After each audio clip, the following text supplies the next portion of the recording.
అధ్యక్షుల వారికి, ట్రెజరర్ వారికి, సెక్రటరీ వారికి, కార్యవర్గానికి, మరియు ముఖ్యంగా 3 విభాగాల వారికి, వచ్చిన అందరికీ కూడా విశ్వాసులందరికీ ప్రభు నామంలో వందనాలు తెలియజేస్తున్నాం. నాకు ఇవ్వబడిన మాట 5వ మాట, నేను తప్పికొనుచున్నాను.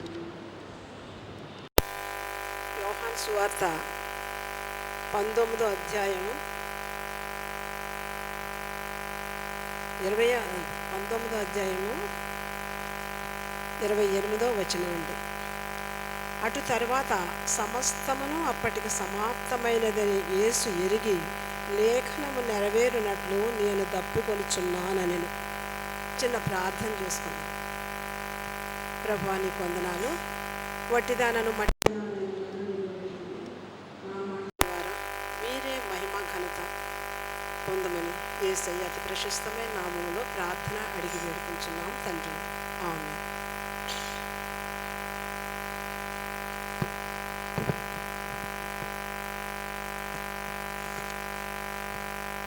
అటు తరువాత సమస్తమును అప్పటికి సమాప్తమైనదని యేసు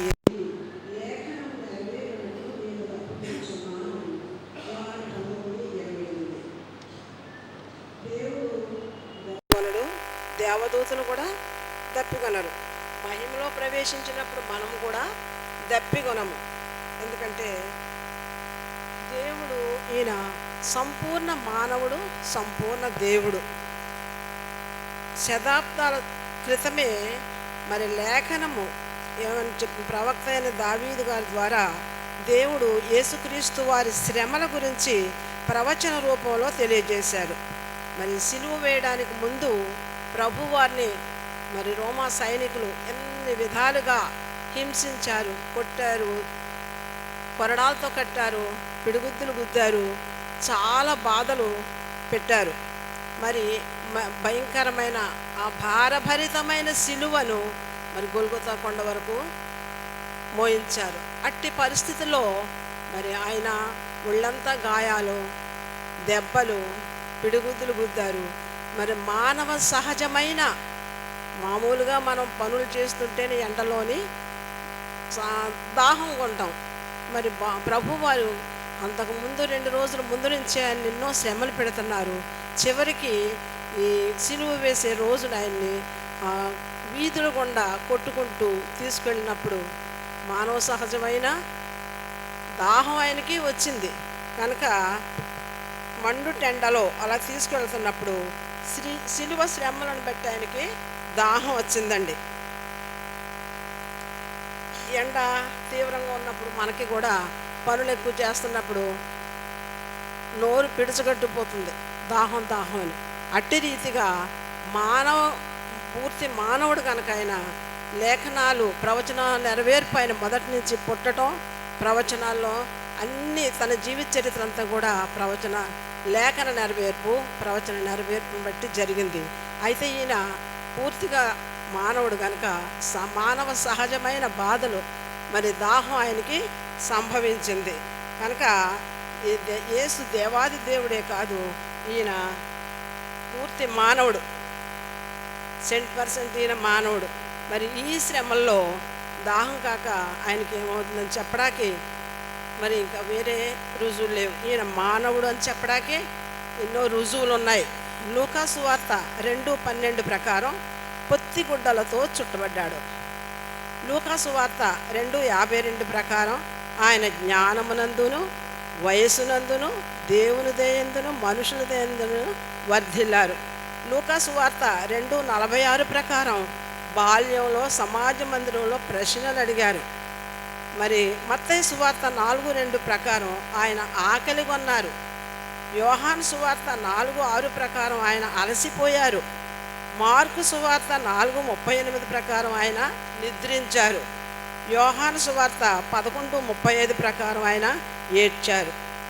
యోహాను సువార్త 11:33 ప్రకారం ఆయన మూల్గారు. మార్కు సువార్త 1:35 ప్రకారం ఆయన ప్రార్థించారు. మార్కు సువార్త 6:5 ప్రకారం ఆయన ఆశ్చర్యపడ్డారు. లూకా సువార్త 10:27 ప్రకారం ఆయన ఆనందించారు. మత్తయి సువార్త 27:59 ప్రకారం ఆయన సమాధి చేయబడ్డారు.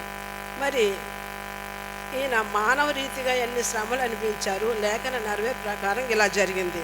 మరి దాహం ఎవరికండి? మరి భూమి ఆకాశాలను సృష్టించిన దేవుడు, దేవాది దేవుడు అరణ్యంలో ఇశ్రాయేలుకి మరి ఎర్ర సముద్రాన్ని పాయలుగా చేసి నడిపించిన దేవుడు, మరి వారికి నీరిచ్చిన బండను కొట్టి నీరిచ్చిన దేవుడు, కనాను విందులో నీళ్ళను ద్రాక్షారసంగా మార్చిన దేవుడు, మరి ఎన్నో మహత్కార్యాలు చేసిన దేవుడు. అరణ్యంలో హాగరుకి నీళ్ళిచ్చిన దేవుడు, ఇశ్రాయేలు బండ నుండి నీరిచ్చిన దేవుడు, మారాను మధురంగా మార్చిన దేవుడు, సమరయ స్త్రీకి దాహం అడిగి జీవజలం ఇచ్చిన దేవుడు. మరి ఇన్ని చేసిన మహత్కార్యాలు చేసిన దేవునికి దాహం ఏంటి? ఆయన దేవాది దేవుడు కదా, ఆయనకి దాహం ఏంటి? అయితే ఈ దాహం ఆయనకి ఆత్మల దాహం. దాహాలు చాలా రకాలు ఉన్నాయి. శారీరక దాహం, ఆత్మీయ దాహం. మరి ప్రభు వారికి కలిగింది ఆత్మల పట్ల దాహం. మరి నీవు నేను నశించిపోకూడదు. మరి ధనవంతుడు లాజరు ఉదాహరణ చూస్తే మనం, ధనవంతుడి లోకంలో ఎన్నో సుఖ సౌఖ్యాలు అనుభవించాడు, కానీ దేవునికి దూరంగా జీవించాడు. మరి లాజరు దీన మనస్సు కలిగి దేవునిలో ఉన్నాడు. చనిపోయినప్పుడు అతను పరలోక రాజ్యంలో అబ్రహాము రొమ్మున ఉన్నాడు. కనుక ఆ లాజరు నిత్య నరకంలో, పురుగు ఆరదు, మరి అట్టి భయంకరమైన నరకం, అగ్ని ఆరదు, పురుగు చావదు. ఆ పరిస్థితుల్లో తల్లడిల్లిపోతూ ఉన్నాడు ధనవంతుడు. మరి అట్టి నరకం నుండి మనం రక్షించాలని దేవాది దేవుడు మరి మన కోసం తన యవన రక్తాన్ని సిలువపై కార్చి మన పాప క్షమాపణ నిమిత్తం మనల్ని పరిశుద్ధులుగా పవిత్రులుగా చేయాలని, రక్షింపబడాలని ఆయన ప్రణాళిక చొప్పున ఈ విధంగా జరిగింది. మరి ప్రభు వారు చూపించిన ఆ ప్రేమ, మరి ఆ రక్షణ భాగ్యాన్ని పొందుకున్న మనము ఏ విధంగా ఈ రక్షణ సువార్తను ప్రకటిస్తున్నాం? రక్షింపబడిన మనం, మీరు, నేను, నీవు ఏం చేస్తున్నాం?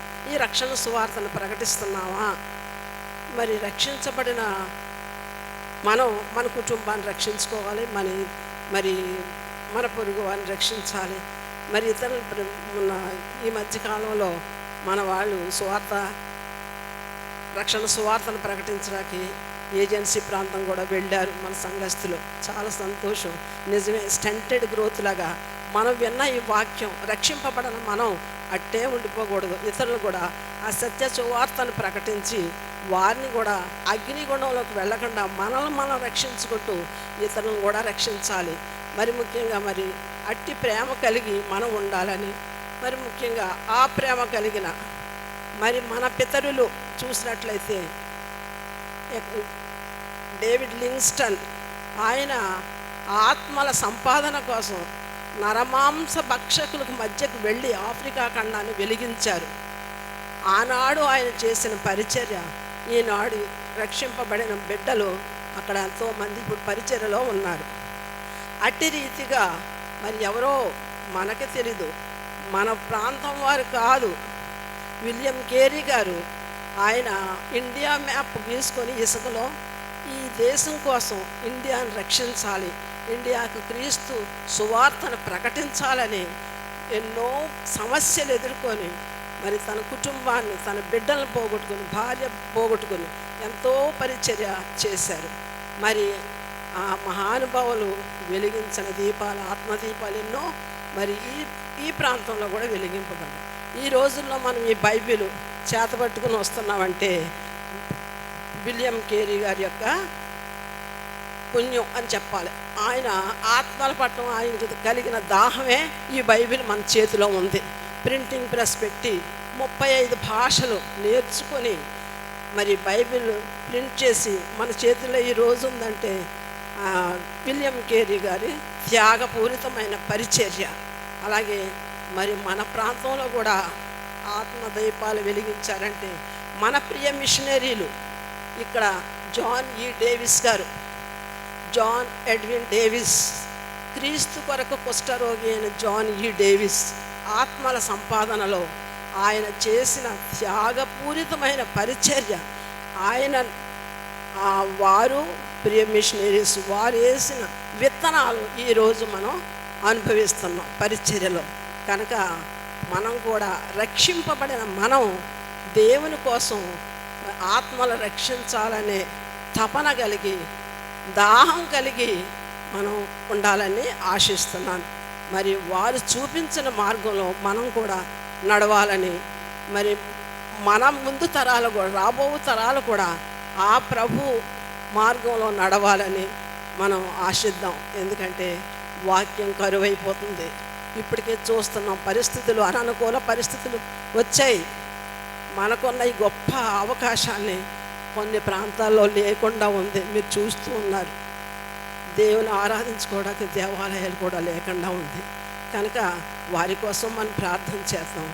ఆత్మల సంపాదన దేవుడు మరి ఈ దేవునికి కలిగిన ఈ ఆత్మీయ దాహాన్ని మనం కూడా కలిగి ఉండాలని ఆశిస్తూ మరి సమయం ఇచ్చిన కాపరి వారికి వందనాలు తెలియజేస్తున్నాం. కాపరి వారు అనుమతిస్తే చిన్న పాట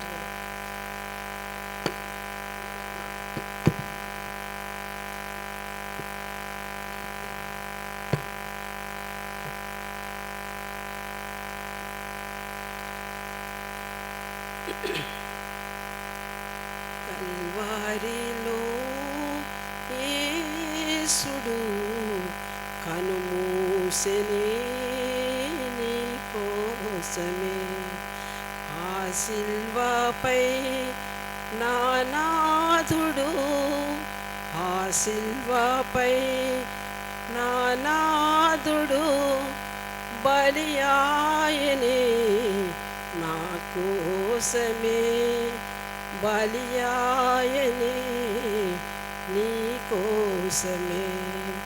కల్వారిలో యేసుడు కనుమూసెనే నీ కోసమే, అటు రోమా దళము ఇటు యూదా జనము అన్యాయముగా నేరములు మోపిరి, అటు రోమా దళము ఇటు యూదా జనము అన్యాయముగా నేరములు మోపిరే, అవమానముకు దిట్ట అరచేతులతో గొట్ట అలసింది ప్రాణం నీ కోసమే, వెలసింది శాంతం నా కోసమే. కల్వారిలో యేసుడు కనుమూసెనే నీ కోసమే, కాల్చేతుల చీలల్ తలపైన ముండ్లు గృచ్చారె నరరూపుల రాక్షసుల్, కాల్చేతులు చీలల్ తలపైన ముండ్లు గృచ్చారె నరరూపుల రాక్షసుల్, చిందేను నల్ల శిరకర చరణాల భరించే శ్రమ చాలని కోసమే, బలియాయని లీల నా కోసమే. కల్వారిలో యేసుడు కనుమూసెనే నీ కోసము, ఆ సిల్వపై నా నాథుడు, ఆ సిల్వపై నా నాథుడు బలియాయని నీ కోసమే, బలియాయని నా కోసమే. థ్యాంక్ యూ అన్న, థ్యాంక్ యూ సార్.